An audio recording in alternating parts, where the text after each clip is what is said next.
premier-né signifie un nouveau commencement. Les paroles du Seigneur telles qu'elles sont rapportées dans Matthieu 18:3, à moins que vous ne retourniez, ne deveniez comme des petits enfants, vous n'entrerez nullement dans le royaume des cieux.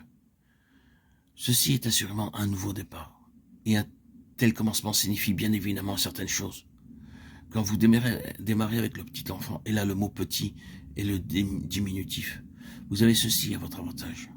Vous avez une voix qui est dégagée. Cela signifie qu'il n'y a pas d'histoire à défaire, rien à abandonner, rien sur quoi revenir, mais que vous avez dès le début un chemin vierge et tout vous attend. Il en est ainsi quand vous retournez et devenez un petit enfant. Il est intéressant et utile de se souvenir de la signification simple du mot « se repentir ». Dans la version anglaise révisée, il est traduit par « retourner ».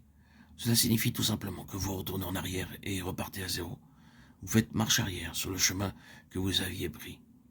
Prenez un nouveau départ, et ainsi vous devenez comme un petit enfant.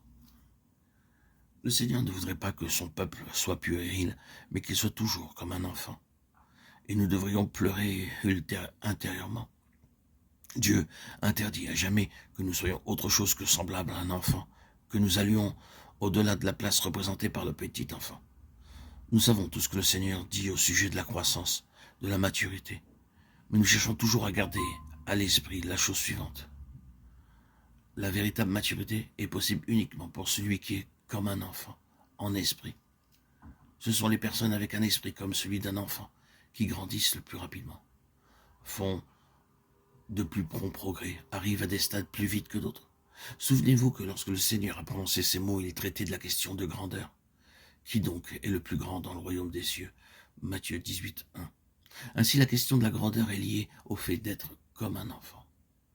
Les standards de Dieu sont si différents de ceux des hommes. Dans le livre de l'Apocalypse, quand Jean cherche à voir ce qu'il pense devoir être quelque chose de phénoménal, comme une explication à tout ce qu'il entend, il voit un agneau. C'est là un standard totalement différent du standard de puissance de ce monde. Il y a tant d'histoires à défaire. C'est la chose qui nous retient toujours, l'énorme histoire qui se cache derrière et qui n'a aucune valeur. Et tout doit être défait. Cependant, nous nous tenons au point dont nous venons juste de parler, peu importe à quel moment se produit ce grand événement de retourner et devenir comme un petit enfant. Autrement dit, qu'importe l'âge que nous avons atteint dans cette vie et ce monde, il nous est toujours possible d'être dans une position où il n'y a aucune histoire à défaire. Les standards de Dieu sont si différents de ceux des hommes.